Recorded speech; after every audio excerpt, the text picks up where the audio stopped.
OMT Online Dynasty. We are back for our Week 10 Game of the Week live here from your local penitentiary. And oh, hold on a second. Got somebody in my ear here. Really? You're sure about that? All right. Apparently, I have a correction to make. More like a correctional facility. Am I right that we are actually here in Lafayette for Vancy and his Raging Cajuns ready to do battle with Mountain West foe Wes in his Tulsa Golden Hurricane, Louisiana, coming to this one scorching hot. The Red Menace undefeated, currently ranked number 2 in the country. This team has been unstoppable. Conference wins over Utah State, put the belt to ODU, got a win at James Madison. Vancy, our Season 4 national champion, looking to get back atop that mountain, but standing in his way is a hungry Tulsa Golden Hurricane team with a 99 overall squad. Is off to a slower start. Conference losses to Toledo and Oregon State. Both of those losses came at home, which is interesting, but the Golden Hurricane are fresh off a conference win against Rice, looking to return a little bit of that road magic here to the Raging Cajuns. Maybe they are just some road warriors this season. We will have to see. Now, for anybody unfamiliar, which I'm guessing most people are, if you only watch these and not the Old Dominion or user games, I'd be very surprised if anybody out there falls into that category, or if this is your first time watching it. We do have a bit of a sordid history here with Tulsa, specifically when it comes to Season 5. Old Dominion's starting quarterback Jamie Landman was a transfer from the Golden Hurricane, and there are rumors, again, need to emphasize just rumors, allegations, nothing has been confirmed yet, but we're close, that Jamie Landman has been working with the Tulsa Golden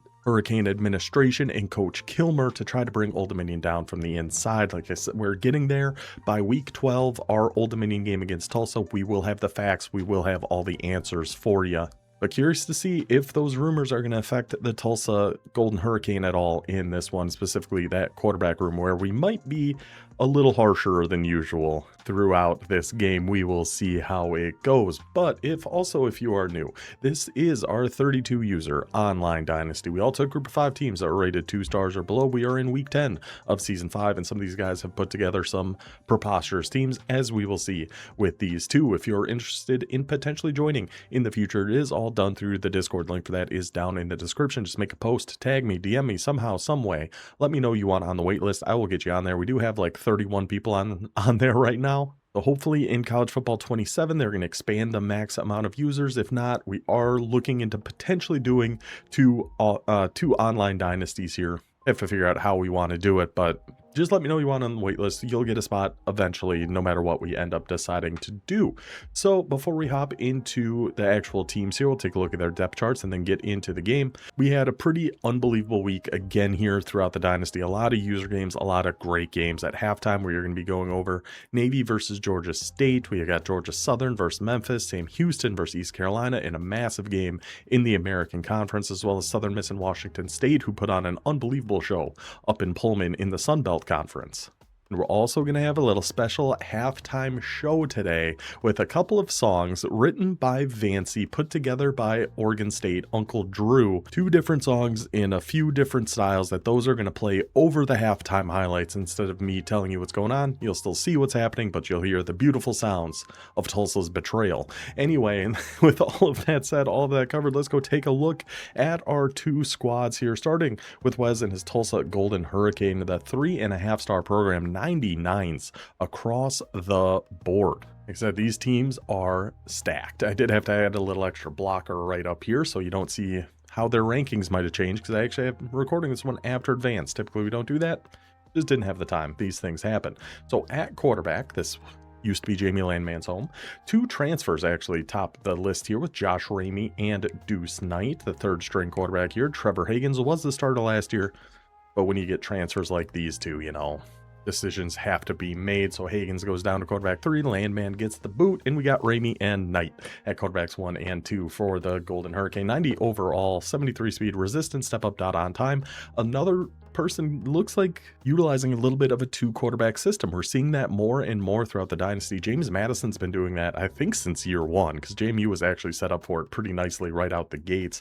Now we're seeing it in a few other places here. We'll see how Tulsa goes about it. They will still be in that San Jose State, the spread and shred offense that has been treating them very, very nicely. So him, Deuce Knight will be their quarterbacks. At halfback, superstar, this guy's unbelievable, Ben Canaday, 97 overall, 96 speed, just a ton Just unbelievable. He is so good. Recoup, Platinum Shifty, Platinum Sidestep, Silver 360, the Elite Dev Senior. Guy's a freak, and even behind him, Jeffrey Darnold with Platinum Downhill Star Dev. He's probably going to take over Halfback 1 next year. We will see. It'll be tough between him and Carlos Harris, Elusive Bruiser with 97 speed, Shifty, and Downhill. Coming for that JMU, you know, James Madison's kind of always been our halfback U, essentially. Them and Utah State, actually. That was mainly just because Utah State had Daniel Hill for so long. But Tulsa knocking on that door. At wide receiver, we're going to have Nate Downs with the sickness. Downhill press pro, sure hands, 50-50, and cutter on the 6'4" stud wide receiver here for the Golden Hurricane. And Jared Sturm is coming. Downhill press pro, sure hands, 50-50 cutter on this 6'2" wide receiver. Then we get some more speed here with Javon Marshall. I'm not even going to read through all these abilities on all these guys. And the main thing I have noticed when we look at these really good teams is look at the dev traits on like everybody on this squad compared to like what we have at Old Dominion. That is by far the biggest difference in these guys. Star, elite, star, impact. All 6 wide receivers. Good, solid depth traits, even their halfbacks.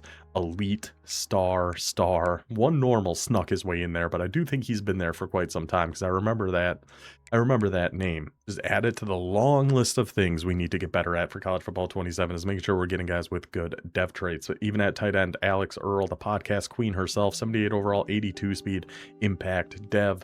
Offensive lines can be pretty solid across the board. Another thing that really separates these top of the line teams compared to teams like the Monarchs, 93 overall left tackle, great abilities. They're going to have abilities all over the place, all going to be around at least 90 overall. Well, except his center, 89 overall. Well, except his right guard, 89 overall. But then his right tackle gets us right back on track, 90 overall, Trayvon Neal. Now, Tulsa has made their bread with this defensive line, and it is still a monster. This is, I think, 3 years in a row they have just had a preposterous defensive line. Dimitri Asher, Platinum Quick Jump, Duress, Takedown, Pocket Disruptor on one edge. Chad Woodfork, Platinum Quick Jump, Duress, Takedown, Pocket Disruptor on the other. Defensive tackles, how about a Grip Breaker, Pocket Disruptor, Platinum Inside Disruptor on our 90. How did this guy not go pro? I remember this guy from last year, and he was like a 90-something overall then. I was, oh, maybe he'll just go pro. We won't have to worry about him next year. But Kevin Wynn is back to kick our ass. And Chauncey Stoke, Inside Disruptor, Workhorse Hammer. You got another Platinum Pocket Disruptor here with Scotty Holiday. The defensive line is absurd of Tulsa, and I'm sure we will see that. If anybody's equipped to handle it, it is probably going to be Vancey, especially with him being in that run and shoot offense now. A lot more screens, RPOs, getting that ball out a little bit quicker might help negate this Tulsa defensive line a little bit. We will see how much of that Vancey ends up going to. At linebackers, we got 91 overall, 92 speed, blow up and wrap up Jarek Pow. Fitting last name, Pow, right in the kisser. Mike linebacker, Jameson Slay Queen, house call and wrap up, 91 overall, 89 speed. Will linebacker, I mean, another blow up. Like I said, these teams are insane. It's a lot like when we use tier 1 teams on the main channel and we're going over the depth chart. It's just at a certain point, what is there really to say? These teams are freaking stacked. So we'll just go through and look at all the abilities, look at all the overalls of everybody, and just be shocked and surprised that you could build a team like this. I had no idea, but that is the Tulsa Golden Hurricane. Team's looking awful nice. Let's head over and check out Vancey's Louisiana Raging Cajuns. And I did feel like I had to wear red today to fit in a little bit with these two teams. I guess Tulsa's main color is kind of blue, but still their logo is mainly red. Anyway, Louisiana, the Bunting Bros going to be leading the way here at quarterback. Robert Bunting, dot and mobile resistance, 98 speed. This guy's a freaking freak. And again, we'll notice that dev trait thing with Louisiana as well. We had the impact on our quarterback, and then Andre Bunting, Shirts, Texas, and Crosby, Texas. So we'll say, let's see, junior, oh no, wait, one's a redshirt junior, so he's 1 year older. So obviously he was born first, and then the family moved from Crosby, Texas to Shirts, Texas, where Andre Bunting was born before both of the brothers ended up here on Louisiana. It makes sense. We'll go with it. The Elusive Bruiser, 90 speed, head first downhill armbar. Hester, sidestep, shifty on Rodney Huang, the white boy from Houston, Texas. Wide receiver wise, we got 94 speed, Tony Etienne, or how did A-Chain, Isn't that what the ETN who was with Jacksonville then signed with the Saints? Isn't that how he said he actually wants to pronounce it? It was something like that. We're going to call him ETN here. Press Pro, sure hands, 50-50 cutter, 94 speed. And then Andre Alumba, only 86 speed, but 6'3", all those platinum abilities. He's still going to be able to get open for you. So not a ton of burners on this Louisiana team. They're definitely more of a scheme over team type, even though his team is incredibly good. Outside of his quarterback, he doesn't really have too many like broken players on his offensive side of the ball here. David Omama, 6'3", 84 speed. Sound like Elvis. Omama. Or no, that's Johnny Bravo. Shout out that old cartoon. Offensive line, we'll just go through this pretty quickly because it's still going to be very good. Abilities just all over the board. Defensively, we're going to have a pocket disruptor on one edge. We're going to have a platinum quick jump on Jared Darling on the other side. Defensive tackle, just a workhorse on Corbin Ashmore. Takedown on Quentin Waller. Takedown on Gavin Garrettson. Linebacker wise, let's see what we got here. Gold blow up and a hammer on our 87 speed Shakir Woodside. Mike Tyler Booker blow up and hammer. 86 overall, 83 speed. I'd be surprised if he sees the field too much for Louisiana compared to a guy like Nick Morstead, who's got that wrap up in 89 speed. At corners, 92 overall, 96 speed, 6'2" Jaden Sanders. This is the exact type of corner I would love to have at some point in my life. We're kind of there with that Matthew Allers. He's a really good freshman, but we're only going to have him for this year and one more. Raheem Stroud, 5'11", platinum robber, 95 speed. On the other side, not going to try. Mr. Michael, knockout, house call and pouncer.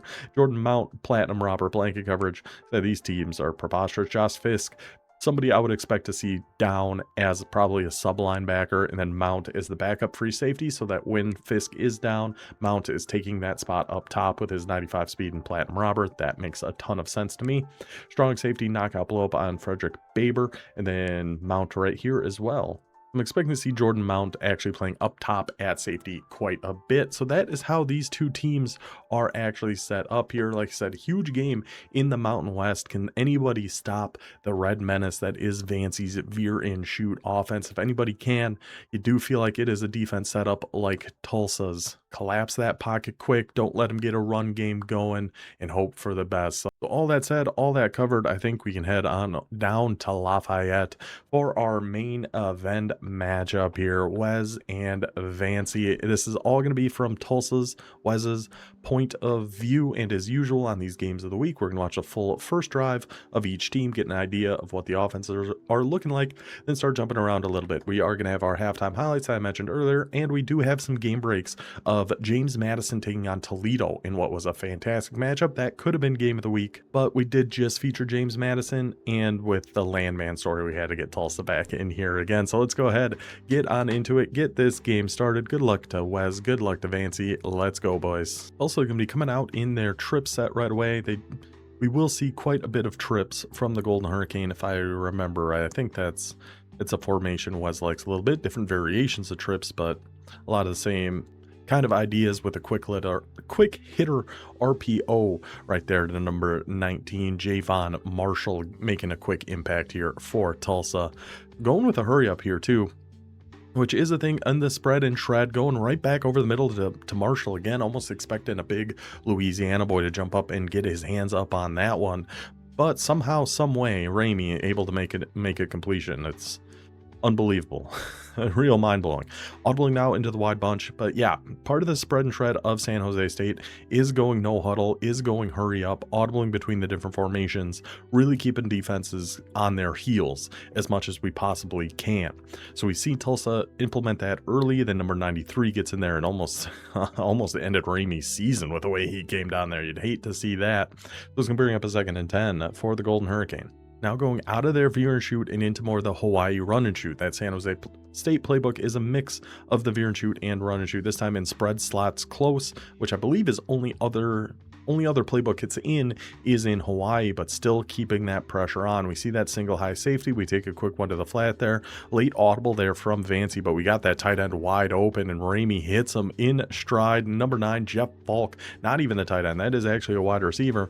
So far, as much as I'd love to dunk on Ramey, So far, so good. It's first time he's had to try to push one downfield, but that one was dead on the money. Got to give credit where credit is due. So now, see, we had Vancy's user so worried about that same route we just hit him with. He tried to switch and go take that away. So then we hit right underneath there. And again, just keeping that pressure on. Only a minute, just over a minute gone by, and we got a first and goal for Tulsa in this one. Going to try to sneak a run in there with Canada. With Louisiana's defensive line, oh, well, and now we even got an injury to it too. But even with how Louisiana's defensive line should be, if all the starters are in there, you could potentially get a run going against them here. And I do going to make a quick note. I'm recording this. We just had a discussion in the Discord earlier today. Recording this on Thursday afternoon, for anyone curious, about that doggy style defense that we saw a few weeks ago and we've seen kind of a lot of people do. I think we are going to go ahead and ban that because it is just because EA sucks. So you can have a 3 down front, have somebody at nose tackle, you come hover over the middle. Canada is going to, yeah, you can just feed that one to Canada. Nobody's going to be able to stop them 3 times in a row. Touchdown Tulsa, great start for the Golden Hurricane. But yeah, because EA, if you just stand over that nose tackle, sometimes the center is going to forget the nose tackle exists and go straight to the next level and go for the user. And it's just kind of glitching out the game a little bit. So we are going to do away with that doggy style defense. So a touchdown for Tulsa. Very impressive opening drive for the boys in that one. Let's take it quick to our first game break of the day between James Madison and Toledo. 3 minutes and 40 seconds left in that first quarter. Toledo threatening to take an early lead here. Going to that empty set. AJ Maddox dropping back to pass. Rolling out to his right. Playmaker up the field. Looked like pretty dang good coverage there from James Madison. But Maddox, showing why he won that Heisman Trophy a couple years ago, places that one right on the money for the early Toledo touchdown, giving the Rockets a 7-0 lead in that one. But now it is going to be Vancy's turn. He's going to be coming out and gun wide, a staple of the veer and shoot offense. And Vancy is in Mississippi State, unless he changed, but I'm pretty sure he's in Mississippi State. Shout out to Vancy that he won a national championship in year 3. Oh, I said season 4 earlier in the intro. That was wrong. He won in season 3. Toledo won in season 4. But shout out to Vancy for being able to win a national championship using the flexbone offense, and then being able to switch pretty dang seamlessly here to the veer and shoot, trying to get some running lanes up the middle here. But that is going to be tough sledding against this Tulsa defensive front. Kevin Wynn, 99 block shed, 98 power move. Why didn't you go to the NFL, Kevin Wynn? Why? Why must you torture us for another season? So it's going to be an early 3rd one for Louisiana, staying in that wide set. Again, we have the numbers. We should be able to run this, but it's tough against this Tulsa front. We keep them to a 4th and inches there. See, that was that a dog? Yeah, see, that was a bit of a doggy style. Not really, because the center was still able to engage. I think it's more when it's 3 down linemen with a nose tackle, but it might still work in things like nickel mint. I'm not entirely sure. Either way, we're going to be doing away with that here soon. Going to a gun 5 wide. Oh, love a quarterback run against double mug. Love me a quarterback run against double mug here. Let's see if number 6. So this is Elijah Okel, the backup quarterback for Louisiana. More of a pure running type. I guess Bunting does have the speed and acceleration stuff, but you don't want him taking those kind of hits, especially against a defensive line like Tulsa, especially with somebody who's admitted to playing dirty, like Coach Kilmer and the Tulsa Golden Hurricane have. What was it? It was something about, if you want to be in the Mountain West, you got to play dirty. That's just the way the Mountain West is. So I understand subbing your quarterback out for a designed run there, and that's the play that absolutely killed us. It looks like, he kept him to gain a 6, but still wide open on that wide set RPO over to the halfback side. That slot corner just loves to bite inside on that. Guy's obsessed with it. Won't stop. Goes right back to it. Finds it back to number 86, Deontez Corbin, bringing up a 3rd and 1 here. Again, Tulsa's he's doing a good job making him work for the yards at this point. We had that 3rd and 1 right away, set up a 4th and inches, went with a quarterback run. Now we got another 3rd and 1. Ball right about midfield, wide slot right. Got to watch out for the tight end RPOs out of here. And honestly, our game against Louisiana was the big reason I got out of the 3-3-5, because I feel like it did such a bad job on RPOs. But that time it is just going to be a run to Trayman Hester, taking that one up the middle, following his big boy number 18, David O'Mama, finding some space, picking up that 1st down. It's going to be a 1st and 10. Already crossed the midfield mark here. See what we're going to go to. It's going to be a little halfback draw. I'm coming around on the halfback draws. I always hated them for years, but this year, I feel like halfback draws are some of the best runs in the entire game as Louisiana takes that one for 9 yards, and Tulsa going back to that doggy style, getting right up in that nose tackle, and it doesn't matter. Number 21, Trayman Hester is going to take that one all the way to the house. A great answer back there from Vancy and Louisiana. See, I don't think it works quite as well out of like nickel mint as it does some other sets. But either way, doesn't really matter. That is a touchdown for the Ragin' Cajuns. And actually, we're going to pick this one up just right away. Usually we will jump around after the first drives of each team. But honestly, with these two teams and the offenses they run, it's going to be tough. I'm going to try not to go through the whole game, but it's going to be difficult. And there goes number 15, Deuce Knight, actually handing that one to Ben Canaday. And look at the room made up front by these big Tulsa boys. Canaday doesn't need much, but when he's going to get an alley like that, at least we brought him down. At least that wasn't a touchdown. Let's see what kind of offense are we going to be running with Deuce Knight in at quarterback. We're just going back to another, it looks like a duo type run out of trips there. This time Louisiana ready for, oh, it was a duo type run because it was duo. But Louisiana ready for that one.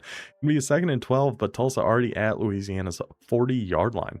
Back in our spread slots close here. See if we're going to try to go to that left flat quick. Looks like Vancy actually just moved his slot corner out there a little bit to try to help take that away. But then we're going to have the drag underneath if we overcommit to that outside route. We got to dig. It's option route, so who really knows. Sees zone coverage, so he's just going to sit right in that spot. Takes quite a hit from number 37, but hangs on to it. Gets half the yardage back here for Tulsa. It's going to be a 3rd and 6. Again, keeping the pressure on, keeping that no huddle going, looking through our different formations. What are we going to go to here? Going to a little gun spread. This is an interesting looking play. So we have a C route all the way on the outside, kind of a similar route out of that spread slots close on the wide receiver, but the outside corner is there to jump it in the cloud flat, probably jumps in front. And oh, who was the quarterback? I guess it doesn't really matter.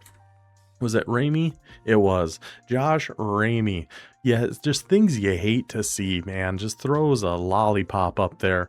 Why don't you guys take this, Louisiana? Josh Ramey, no interest in trying to complete one to Javon Marshall on that one. Just hands it over to the Ragin' Cajuns for a touchdown. Never seen Landman do something like that. And again, after just one play, Tulsa is past the 50-yard line. This time it was an RPO out to Javon Marshall, who has definitely been the star so far outside of Ben Canaday. When it comes to receiving threats, Javon Marshall has definitely been the #1 guy here so far for Tulsa. Going with a little flood over to the left, hit that little stick route right in the sweet spot, and who else?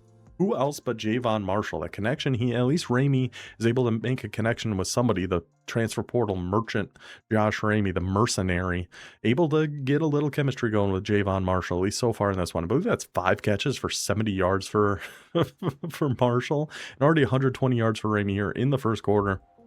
Looks like we are going to snap one more here before the end of the first. Looked like a run here to Canaday. It is indeed. It's going to be another halfback draw. Just bounces around a little bit. We have some alleys in there, but Canaday just ends up running right into his own guy. Ramey must be shook. He's just throwing RPOs, just threw a pick 6. Just give it to Canaday and get out of the way. So 2nd and 14 now. Louisiana bringing a lot of big boys down on this offensive line. Again, just taking a quick drag right over the middle. That is Jared Sturm making at least the first catch we have seen from him so far today. It looked like that was a Y trail out of bunch strong offset. I always forget San Jose State has bunch strong offset. It's just, it seems so random when, they have so much veer and shoot and run and shoot that, and here's bunch strong offset.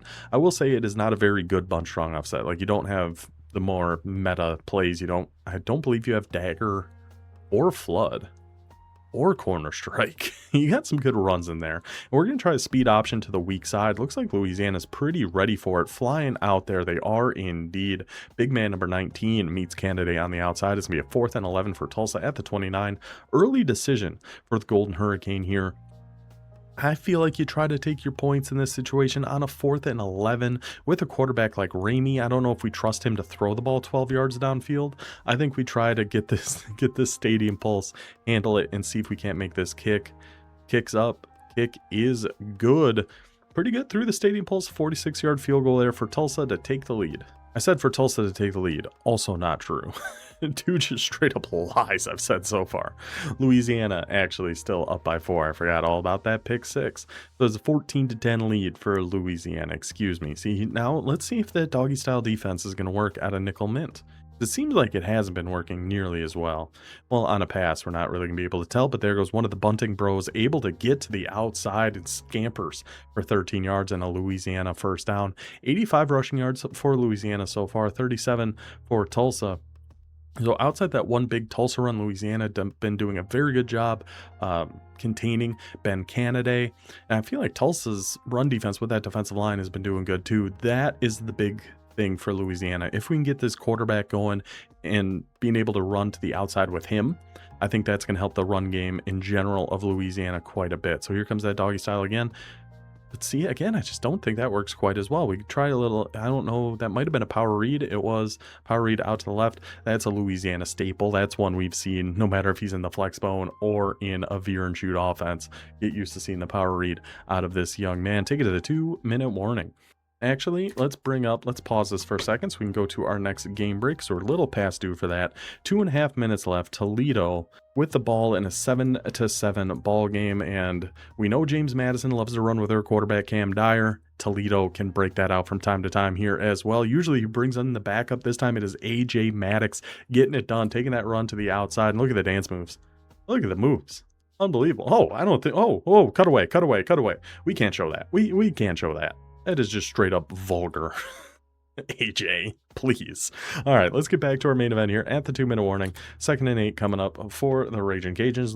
Looking to extend this lead before halftime. 36 yards between them and a 2-score game.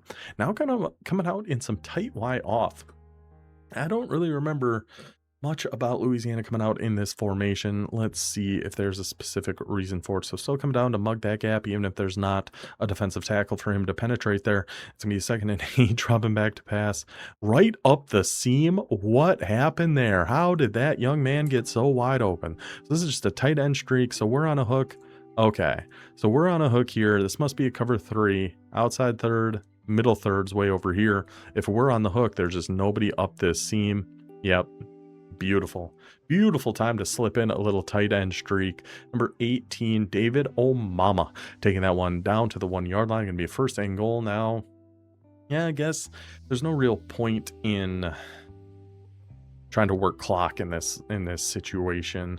Being at the 1-yard line, Tulsa's got all 3 timeouts. Like, I'm cool with just run it, give it to your guy, take it in for the touchdown. The bunting bro taking that one in. Louisiana making it a 21-10 game, and got a hit. It wouldn't be a Louisiana game without that freaky little dance. Tulsa again keeping that pedal down, trying to make this a 1-score game back before halftime. Down to 50 seconds, but still got all 3 timeouts. Time not a big concern for the Golden Hurricane here. Going to take our underneath to Y on that quick drag. Not the best ball again. Not the best ball again there, Mr. Ramey. Kind of a little bit of a hospital ball. Left the receiver out to dry there. Gets hit as he's trying to make that catch. Ball falls incomplete. Just saying, Josh Ramey. Maybe the rumors are getting to him. Maybe he's realizing maybe he can't fully trust his coach. I don't know. Now, Tulsa going to that RPO out to who else but Javon Marshall. I'm hoping they show Marshall's stats here again at some point, because he's got to be getting close to 100 yards just in this first half. He has been single-handedly carrying this offense with the terrible throws going his way from Josh Ramey. Luckily, Javon Marshall's got an unbelievable catch rate as he's able to bring these down. Trying to sneak that. Whoa. Whoa. Trying to sneak a halfback wheel out here to Kennedy. We have another blue zone right here. Almost a copy and paste of the first time, but Ben Kennedy also. Don't worry, Josh Ramey. Get on my back. I'm Luke Skywalker. You're Yoda. And we're walking around Dagobah right now. I'll just carry you around the swamp. I'll lead you to the promised land. Kennedy doing all the heavy work there for the Golden Hurricane, as to be expected. Ball at the 22-yard line, 25 seconds left. Tulsa goes ahead and burns one of their timeouts there. Still, time not a concern. You could theoretically run the ball here if you really wanted to, if you're convinced your opponent was like pass committing or something like that. You could try to sneak a run in here. We still got the time for it. Get a seam streak. Louisiana hits a seam streak. Tulsa's going to hit one right back at him. And we did just see, and who else? Of course, it was Javon Marshall. Tight window throw there. Is Ramey a lefty too? No, that was actually Deuce Knight. in for Tulsa who made that throw.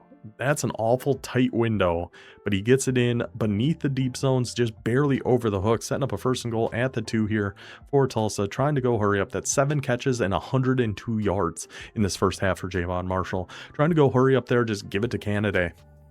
I gotta expect this is gonna be the game plan for Tulsa down here. It is Deuce Knight in that backfield, so we do kind of have to watch out, read options. We're going to go with an RPO. We have RB. We get it to him. Touchdown. Maybe Deuce Knight, and it hits the Cam Ward Selly. Deuce Knight, 2 for 2, 22 yards. Ramey threw a pick 6. Maybe a little QB controversy swirling here in Tulsa at the end of the season, but a huge response there from Wes, 17-21. Let's see if Louisiana is going to get anything going here before half. We're going to come out in this wide 5-wide formation, which is such a pain to try to defend. In this situation, I like coming out in mid blitz against this. The best thing to do against mid blitz is a quarterback run, but with like 18 seconds left and 2 timeouts, like it's not going to go for a touchdown, especially without having Bunting being the one in the backfield. So if he's going to try to drop back and pass, we're not giving him the time for it, and this should contain him from taking a huge gain. It's pretty easy to get 5 to 10 against this defense with a QB run. It's hard to get a ton on it though. So he's staying in 5 wide. Tulsa's going to stay in that mid blitz. Last time he actually dropped out with his quarterback. This time we're dropping, looks like our defensive tackle actually be dropping back into a zone here. We are indeed. We're going to try to look deep here. Good user defense on number 82, not letting him get that. What was that? Jackpot? Who is it that just lit up? 86. That's Deontez Corbin.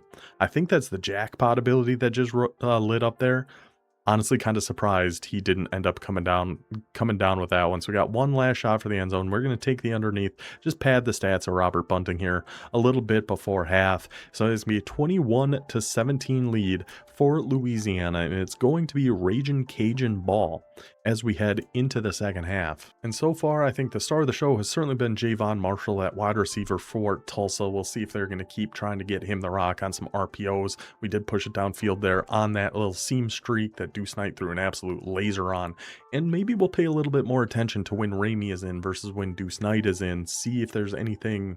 We've seen both of them come out and actually do some drop back passing. So we'll see if maybe it's a formation thing. Maybe we can try to figure that out. On the Louisiana side, I mean, the Bunting bros just doing what they do. If Robert Bunting can get out, the quarterback for Louisiana, that Bunting bro, if he can get out of that pocket and start utilizing his legs a little bit, neutralize that defensive line of Tulsa, I think that'd be a big key for the Ragin' Cajuns here in the second half. See if those are running backs, the other Bunting, Andre Bunting, or Tremaine Hester, who had that big touchdown run for Louisiana, can keep things up here in the second half as well. So that is going to take us to our special edition of the halftime highlights here, where I'm just going to step back, let you guys enjoy the show. Again, these lyrics were written by Vancy, our Louisiana user. The music and everything was posted to the Discord by our Oregon State user, Uncle Drew. 2 different songs, a few different styles. I will have the lyrics up on the screen for you guys so everybody can enjoy. Let's take it to our special halftime performance and our highlights. Baby girl, what's your plan? Why you corrupting ODU and Jamie Landman? Landman will throw you a pick, and then he'll let you take it to the crib. Kilmer's got money on the game. Tell me what you think about that, paying off people behind their backs. Hey! Kilmer and Landman be in the hot tub like ooh, ooh, ooh. Kilmer and Landman be in the hot tub like ooh.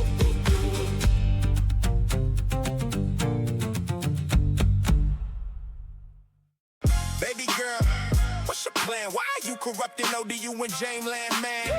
Landman will throw you a pick and ding and let you take it to the crib. Kilmer's got money on the game. Tell me what you think about that, paying off people behind their back. Kilmer and Landman be in the hot tub like ooh, ooh.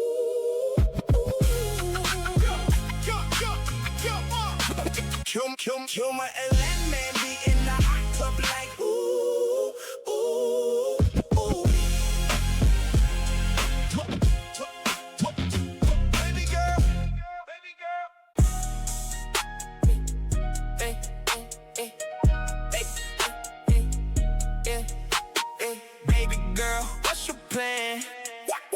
how you corrupting ODU and James Landman.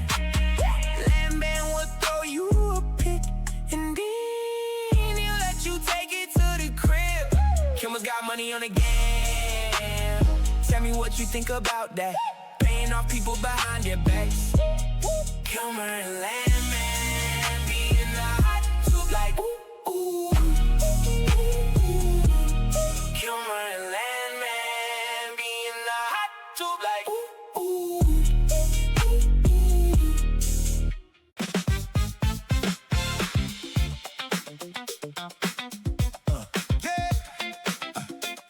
Yeah. Woo. Yeah.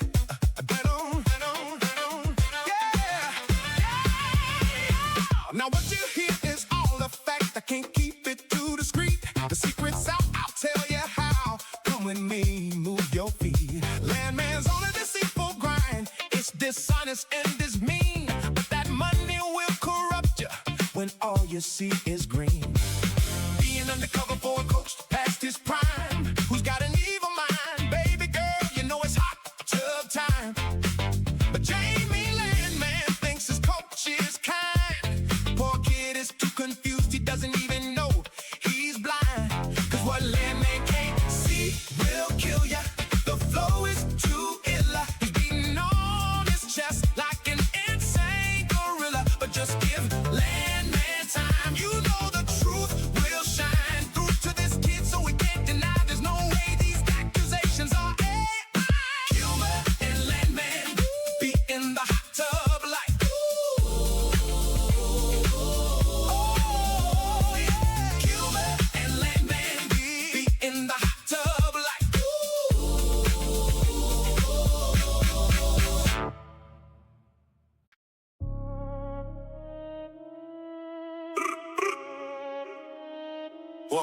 Now what you hear is all a fact. I can't keep it too discreet. The secret's out, I'll tell you how. Come with me, move your feet. Landman's on a deceitful grind. It's dishonest and it's mean, but that money will corrupt ya when all you see is green. Being undercover for a coach past his prime.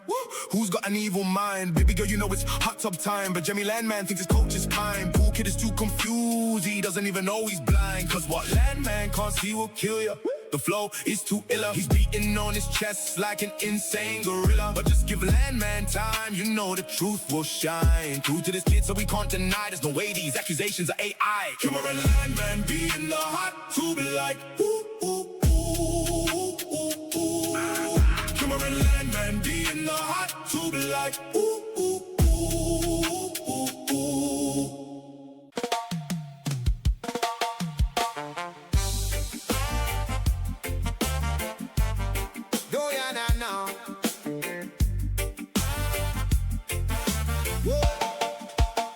Now what you hear is all a fact.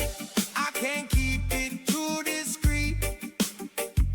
The secret's out, I'll tell you how. Come with me, move your feet. Landman's on a deceitful grind. It's dishonest and it's mean, but that money will corrupt ya when all you see is green. Being undercover for a coach past his prime, who's got an evil mind. Baby girl, you know it's hot tub time, but Jamie Landman thinks his coach is kind. Poor kid is too confused, he doesn't even know he's blind. Cause what Landman can't see will kill ya. The flow is too illa. He's beating on his chest like an insane gorilla. But just give Landman time, you know the truth will shine through to this kid, so we can't deny. There's no way these accusations are AI. Kilmer and Landman be in the hot tub like ooh, ooh, ooh. Kilmer and Landman be in the hot tub like ooh, ooh,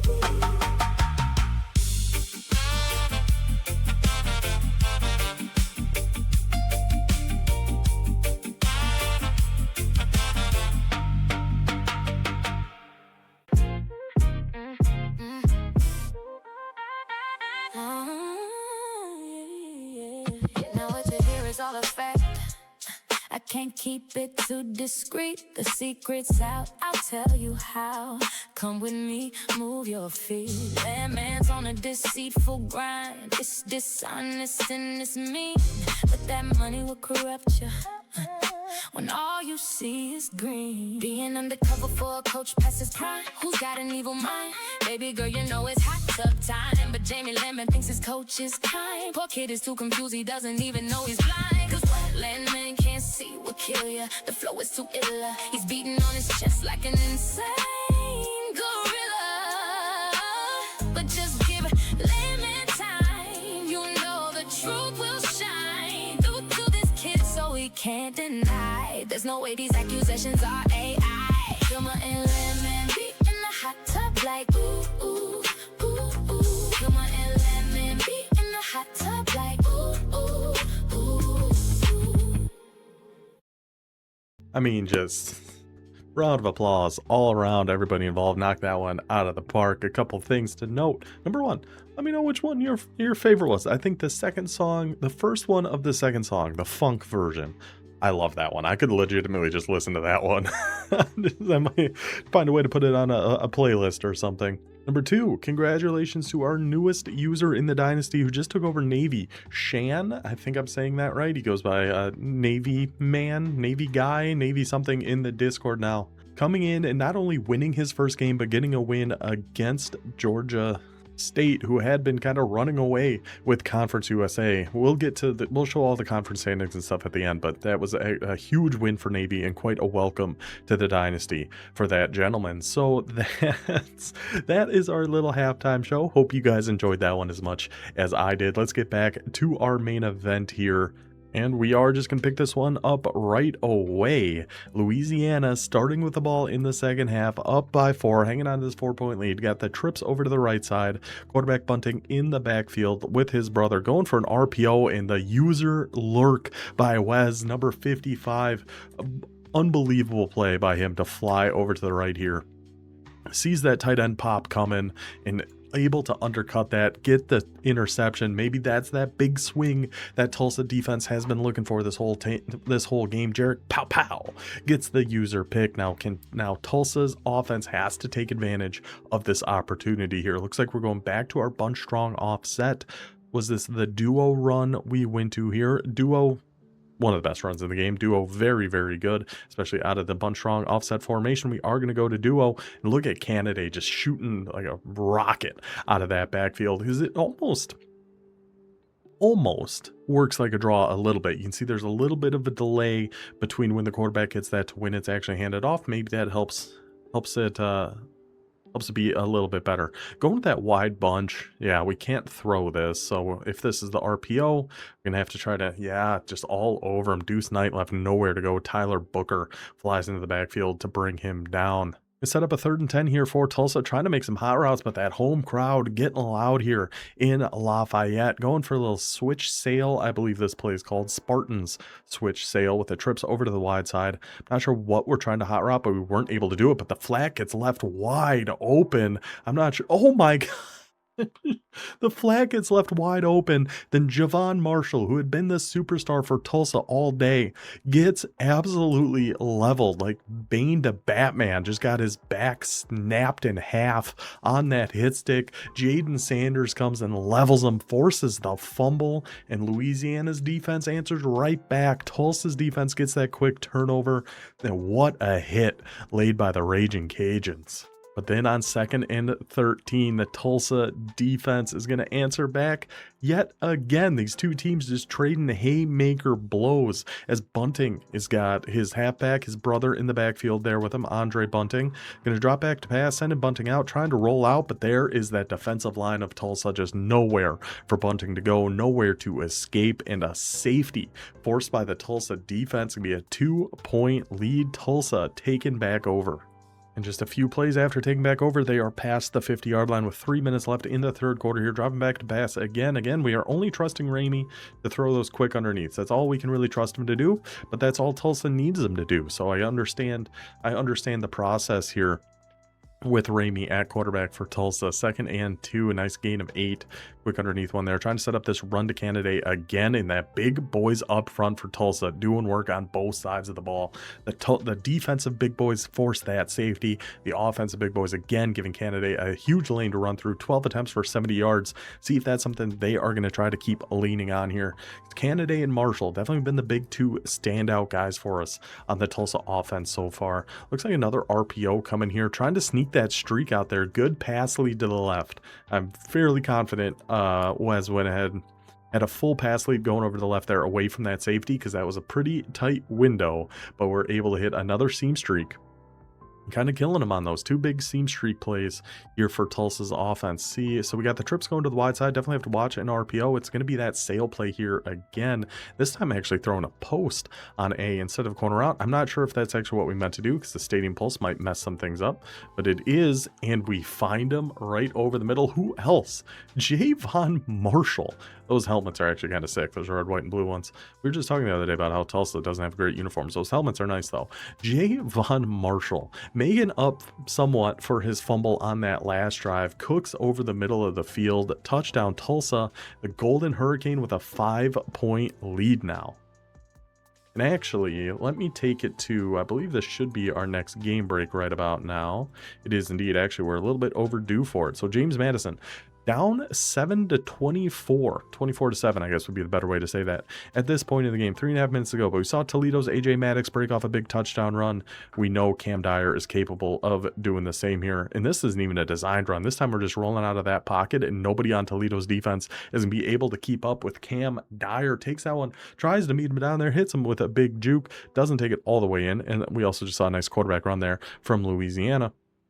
Takes it down to the 7-yard line, where they are going to go to a run to number 33. Finds his way right up the middle. Touchdown for James Madison, bringing that one to 24-14 game. We're going to have one more game break there, and then we're going to have bonus coverage at the very end of that game coming up here after this one. So it's at 26-21. Got a solid drive going here for Louisiana so far. Just a couple plays, but already got it to midfield. Again, we're going to try to take a quick underneath, much like we've seen Tulsa do repeatedly. But Tulsa's is due to their quarterback, Josh Ramey. That's all he can really do. But this is actually our backup quarterback, Okel. So that's probably all he can really do too. But he can also do that. Takes another 5-wide run right up the gut for another gain of 7 and keeping that pressure on. We saw Tulsa go to this early in the game. Now Louisiana, they like the defense Tulsa's in. We're going to keep them in it and go with that no huddle. So we're motioning him in. I'd be surprised if it's a designed run. Yeah, if we're motioning that guy in, that's not going to be a designed run. We potentially had that right flat, but that was very good defense by Tulsa.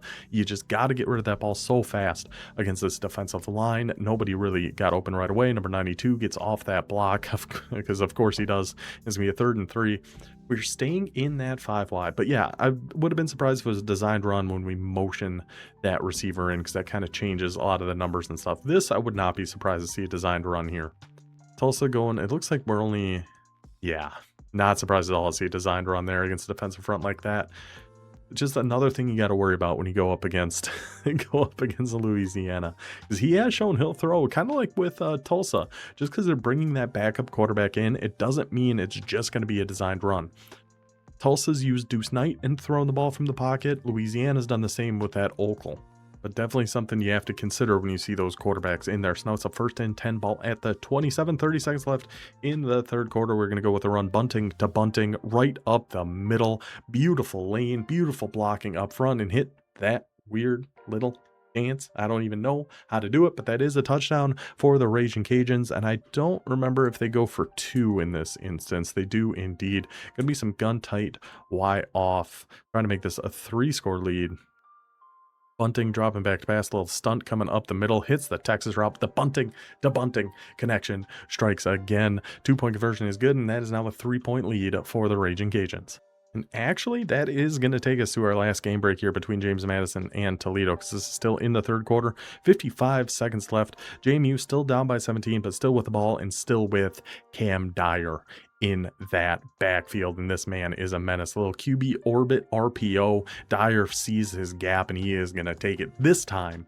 This time, nobody on Toledo is going to catch Cam Dyer. He's going to take that one in for a touchdown. That's going to make it a 10-point game. We'll check back in on that. James Madison doesn't end up getting another field goal, and it's a 7-point game at the end.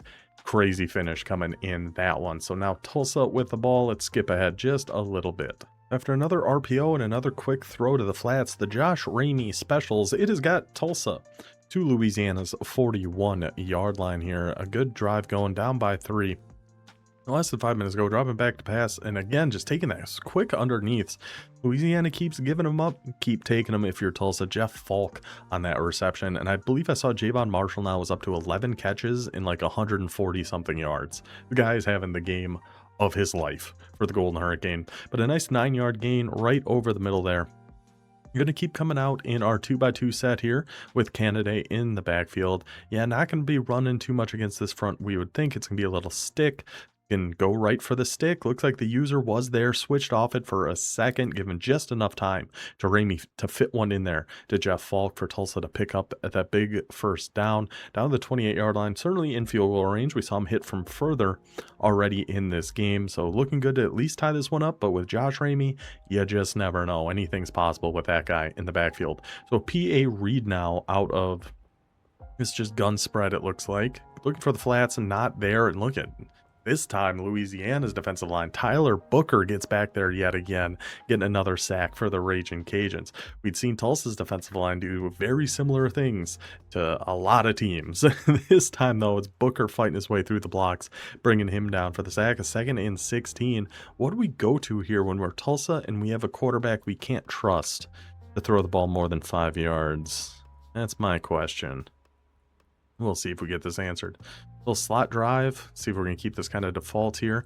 I mean, I wouldn't have hated trying to throw like a seam streak on Marshall on that. We go for the comeback, and luckily we got that Platinum Sure Hands out there, able to hold on to that one through the contact. 3rd and 4. Keep that pressure on. Now we're going to go back to that RPO, give it back to Marshall. Saw the slot kind of bit inside. What a block on the outside.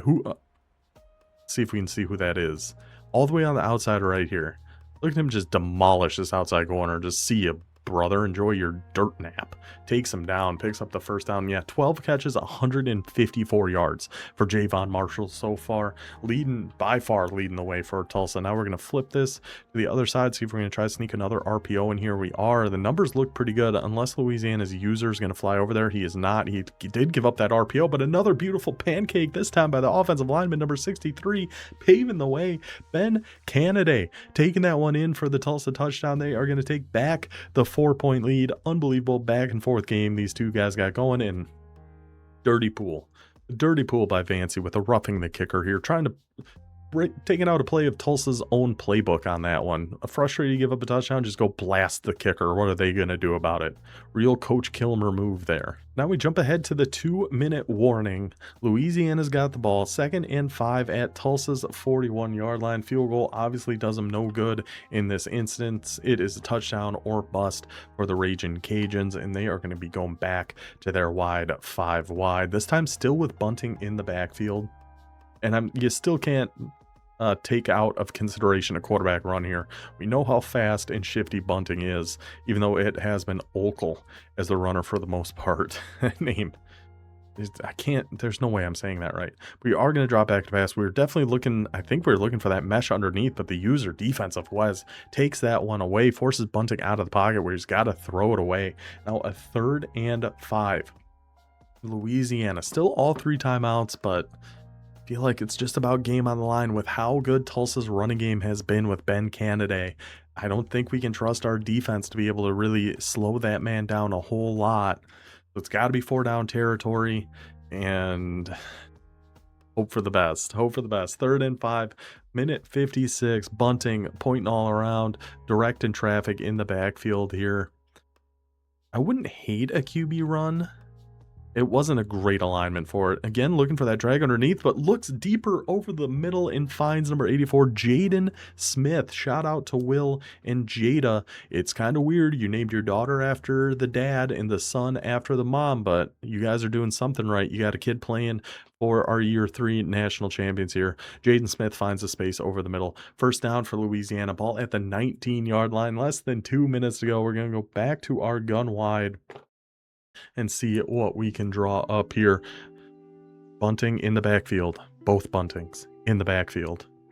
And be pinch to see now. No, because this is still nickel mint, but maybe with a pinch line. No, still see. I mean, the user doesn't get picked up there, but it's a lot better than the nose tackle not getting picked up there. Going back to our wide 5 wide, I definitely feel like this has been the best offense for Louisiana in this game so far from what we have seen. So I like to see him going back to it here and do or die situations. Surprised we haven't seen quarterback runs with bunting. It's only been that backup. Looking for that quick slant. Again, the user just giving them nowhere to go. And those big boys up front for Tulsa. We try to take off with bunting up the middle there, but against this defensive line of Tulsa, they're big, they're bad, they're fast, they can do it all. Keeps bunting just to a gain of 2. Clock ticking down here, less than a minute 20 to go. 3rd and 8 at the 17. We're going to go back to our 5 wide. Are we going to see another quarterback run at some point? We got a spread line. We've only got 3 guys down in that box. We are not going to go. Only had 3 guys rushing, and of course the edge comes through totally free. Let's see if Bunting's gonna be able to make anything happen here. He tries his darndest, but gets forced out of bounds for a loss of 2, and it's gonna be a 4th and 10. Game on the line for the Ragin' Cajuns. That 3-man rush, but when you got 3 guys like Tulsa's got, they're still gonna get in there and get some pressure on you. And now it all comes down to this. We're gonna be staying in that wide 5 wide, and again, good user defense on that last one by Wes, taking away that slant that looked like it was gonna be wide open if it wasn't for what he was doing there. Going with a 4-man rush here, going to be bringing a stunt at him. I'm assuming guessing pass. We're expecting some pressure here. We do get it. We try to go up the seam, but the safety is there to knock it away. Unbelievable. This Tulsa defensive line, they gave up some points here, but when push comes to shove, when the game is on the line, those big boys up front decided it for Tulsa. So we're just going to run this ball a couple of times, but I don't think anything else really happens here. 2nd and 5, then we get a 3rd and 4. And we're going back to our RPO, which I think this was the first play of the game, isn't it? What a beautiful bookend this would be. We're going back to this RPO with a little curl route on our inside slot receiver. We're going for the run. Nowhere to go there, but Louisiana only had 2 timeouts left. They cannot stop this clock again. So Tulsa's just going to let this run all the way down, take their delay game. 7 seconds left, punt it away, try to get a return. Nothing doing there. 1 second left. One last shot for the Golden Hurricane to get the win, I guess. One last shot for the Ragin' Cajuns to steal this one from Tulsa. See what we're going to draw up here. Trips over to the short side. I think this is just a pretty standard Hail Mary. We're just going to chuck it up and hope for the best. Gets the throw there. Pretty good. Pretty impressive. Gets tipped, but nobody on the back. Nobody watching deep. And Tulsa, what a huge win for the Golden Hurricane in this one. To be able to bounce back from being 1-2 in conference and get those blockers out of here, from being 1-2 in conference with a couple home losses to then go on the road against the then number 2 team in the country, undefeated Louisiana, and pull off that win 33-29. Very impressive stuff there. Really just opens things up so much in the Mountain West. Looked like Louisiana was kind of running away with things. Had the win against Utah State, had to win against quite a few, and James Madison and Old Dominion, a few of the Mountain West teams. This kind of reopens the door a little bit, and Tulsa now gets into the top 10 with Louisiana.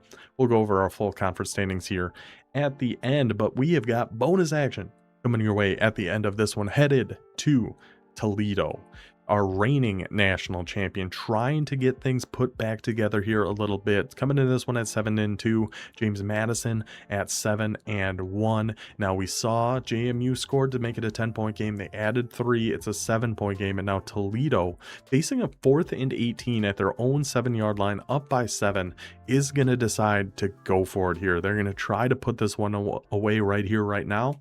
Plus, if you don't get it, theoretically, you should have time on offense to answer back. So it might seem crazy, but I really don't hate going for it in this situation. The last thing you want if you're Toledo is like a 5-yard gain. If you're not going to get this, you want JMU to have the ball like at the 7-yard line, where you're give up a touchdown and then it's on your offense to try to win this game. So we're going to be dropping back to Maddox. We're going to go with a curl route. Honestly, I don't think that was the first down anyway, so I don't hate that that gets knocked out for Toledo. Now it's JMU ball at the 7. We still got 3 timeouts. So if we do this correctly, well, there's not really much we can do about it. If James Madison runs the ball 3 times and we stop him 3 times, we'll still get the ball with no timeouts in about 35-ish seconds. left, somewhere around there. So it's a 1st and goal now for James Madison. What a comeback effort here, though. It was, what, 31 to... What was this? 31 to 14. It was a 17-point lead for Toledo in the 3rd quarter. And then we see Cam Dyer, another 2-quarterback system here with James Madison. And Toledo actually does a little bit too. Cam Dyer in there, it is going to be a quarterback run, gets brought down for a gain of nothing. And this surprises me. I'm not sure why Toledo's not taking a timeout. I feel like the whole point of going for it in that situation was to try to get your offense the ball back and to use your timeouts here. They're deciding against it. And I'd be using my timeouts here if I was Toledo. Give your offense a chance. It is going to be another design quarterback run for Cam Dyer, who just bowling balls his way up to the 2-yard line. And again, just at this point, it doesn't really matter because there was only like 14 seconds left at the end of that play. But I just feel like we got to use our timeouts there. Because James Madison still had 3, so it's not like they were in a huge rush to get their plays off. So I think Toledo should have used their timeouts after 1st down.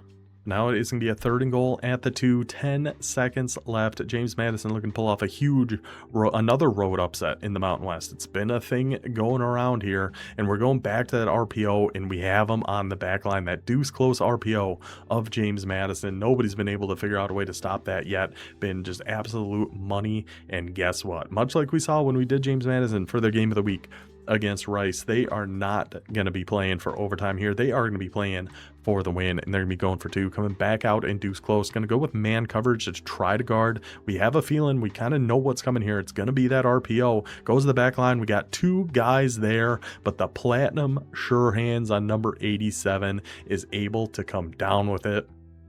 Devastating. I feel, like what else are you supposed to do on defense there? We had 2 guys standing right there. They just get boxed out, and Platinum Sure Hands comes down with it. Now we got 5 seconds left. Toledo is going to try something. We put in our 98 speed shifty halfback there, Mr. Isaacs. Nothing doing on that first run. Really just trying to get James Madison guessing pass is what we're kind of hoping for there. They don't. The defense gets all over him, and James Madison heads into Toledo and pulls off a huge win, 32 to 31. Like we said, it was a crazy week throughout the entire dynasty here. We'll go over everything that happened in week 10. Get you all caught up to speed, and then we can look at conference standings, because this is actually recorded after advance, which is very rare, and I think we've only had 1 game played. So in week 10 in the Mountain West, James Madison 32-31 win over Toledo. Old Dominion took care of business against Rice 31-0. Tulsa gets a huge win against Louisiana 33-29. Utah State takes down Oregon State in a rainy, nasty game up in Corvallis there. Going up to Conference USA, we have Bowling Green taking down Buffalo 42-24. We had Navy getting that huge win again. First game in the dynasty, takes down previously 7-1 and 3-0 in conference Georgia State. UAB was unavailable to play this game, so this was a force win for Texas State, and goodness gracious, they really laid it on them there. And Hawaii keeping things rolling here. Sassy Spence just took over the Rainbow Warriors before the transfer portal at the end of year 4, and he's got them at, 3-6 overall, but 3-1 in conference, and that is what really matters. Going down to our silver conference, the American Army against the CPU Air Force, wins that one. FIU against CPU Northwestern, wins that one. Sam Houston takes out East Carolina 28-14. Saw that during halftime. Huge potential swing there in the American Conference. Sam Houston had to win that game to keep their hopes alive for promotion up next season. Colorado State, honestly kind of a close game against CPU. Wyoming ends up 51-43. And then UNLV, I believe, gave a force win to San Diego State, I think. Oh no, we actually put UNLV on autopilot so San Diego State could play the CPU. That is right. Then down to our bronze conference, the Sun Belt. Washington State and Southern Miss played a fantastic game. That was a crazy one. Fresno State gets a win against Appalachian State, and that was another big one for the Sun Belt. App State was off to a hot start, kind of reeling a little bit now. Temple gets the big win against UTSA, and Memphis and Georgia Southern 32-29. We saw that one at halftime here as well. So let's take a look at our conference standings, how everything sits here as we head into week 11, because there is a lot on the line between all 4 conferences here. Reminder, with our relegation system, teams are going to be moving up, teams are going to be moving down. Our top two and our bottom two, well, not our top two in the Mountain West, because this is our top conference, but the bottom two are going to be moving down. Louisiana, Utah State, James Madison, and somehow Old Dominion, all sitting here 8-1 overall, 3-1 in conference. Our loss to Louisiana, Louisiana lost to Tulsa, Utah State lost to Louisiana, JMU lost to Louisiana. So whatever the tiebreaker situation is, unless Tulsa gets their way up there, Louisiana is looking pretty good in there. Pretty good in that situation, at least. And when it comes to the bottom two, we got 3-loss Toledo, 3-loss Oregon State, 0-5 Rice. It does look like Taxi Cab is going to be heading back down to Conference USA. But when it comes to who's going to join them, Toledo is going to be playing Oregon State here in a couple weeks, I believe. Let's double check that. Yeah, so Oregon State is going to have a tough one against Vancy, who's going to have revenge on his mind after his loss against Tulsa here. Then he will be taking on Toledo, and that game could be massive. Whereas this week, Toledo is taking on, I honestly don't remember. Let's double check. Toledo this week is facing nobody. Okay, well, that makes it easy. So they'll be on by 3-game skid. Honestly, this is like the biggest surprise to me throughout the entire dynasty, at least certainly in the Mountain West. You know, last year Toledo had a 78 overall squad and won the national championship. This year with a 90-something overall squad, they're struggling a little bit, but that's going to happen. That happens to everybody. Overall, we're feeling pretty confident about avoiding relegation because the worst we can do is 3-4. There's a decent shot we're going to be 3-4. But we have wins over Toledo and Oregon State. And considering they still have to play each other, one of those teams is going to get to 4 losses as well. We have the tiebreaker over either one. So I think Old Dominion is safe and will be in the Mountain West again, which, yay. Now down to Conference USA. So the bottom two in the Mountain West will go down to Conference USA, while the top two will take their spot. Georgia State, Hawaii, Texas State, all sitting at 3-1. We said an unbelievable job by Spence to take the 64 overall, not even 1.5, just half star Hawaii Rainbow Warriors at a real tough out of conference stretch, but now 3-1 in conference, tied for first place right now with Georgia State and Texas State. Very impressive. Our new Navy user, we will have to see. He definitely caused a shakeup in his first game there by taking down Georgia State, put Navy back in that conversation to try to earn one of those top 2 spots. Bowling Green's still sitting at 2-2, but I believe they just mentioned they have to give a forced loss this week, so that is unfortunate. And I think it's actually Georgia State getting the forced win, so they will be 4-1. Bowling Green will be 2-3. We have 3 losses with Buffalo, UAB, and North Texas. Very interesting positions to keep eyes on here and who might be moving down out of Conference USA. So those two, whoever it may end up being, would move down to the American, where the top 2 will take their spot in Conference USA. Army looking great. 8-1, 5-0 in conference. They have been firing on all cylinders, ranked number 13 in the country.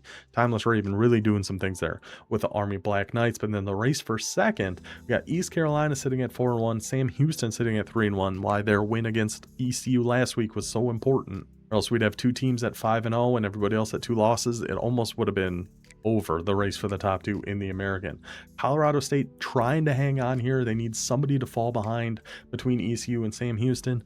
It's going to be tough for them. It looks like they'll probably be staying in the American. San Diego State can try to make some things happen. They play, I believe, Sam Houston this week. That's right, because it's a battle of tight end Caleb Presley, who transferred from Sam Houston to San Diego State. So if the Aztecs can win that one, that could be a pretty big shakeup here in the American. And then for the bottom 2, we got UNLV sitting at 0-5, who I think is giving a forced loss again, which honestly kind of getting a little out of hand. I don't know how many more we're going to take before we have to find a new UNLV user. It's tough because he's been in since the very beginning. Nate has, but I think this is his 3rd or 4th he's given out this season, and it gets to a point. It gets to a point when we have a wait list as long as we do, and we want to make sure we're getting people that are actually playing the games at a certain point. Then FIU currently sitting at 0-5 here as well. USF at 1-3. They play FIU sometime soon. I don't remember exactly when. It might be this week. Let me double check. No, USF's actually be getting the forced win against UNLV, if that ends up being a forced win. It's looking like FIU and UNLV will be the 2 moving down to our Sun Belt, where the top 2 will take that spot, and then there's nowhere to go down from here. It's not like we kick you out for finishing last place in the Bronze Conference. But Georgia Southern looking very good. GMOS has got that offense playing very well. 8-1 overall, 4-0 in conference. Right behind them, K and Washington State positioning themselves in a good spot. These do look a little janky because UTSA just beat Appalachian State just before I recorded this. So UTSA is going to be up to 3-2. Washington State at 3-1. Temple sitting there with 2 losses. Bruin just does not go away. He has played some incredible games this season, so I do want to give a shout out to Bruin, his user games. Tough one against Louisiana. We've all had tough ones against Louisiana. We've all been there. But then this game against Appalachian State, lost by 3 in overtime. Actually kind of handled Southern Miss. Very impressive there. Then a 7-point loss to Georgia Southern. That was a fantastic game. Then a 7-point win against UTSA. Another fantastic game. So Temple, sneakily, been putting on some of the best user games throughout the entire dynasty here so far. But in the Sun Belt, Georgia Southern in the driver's seat, then a race for second between Washington State, Temple, and UTSA. That's it. That's how everything sits. That's how everything stands heading in here to week 11.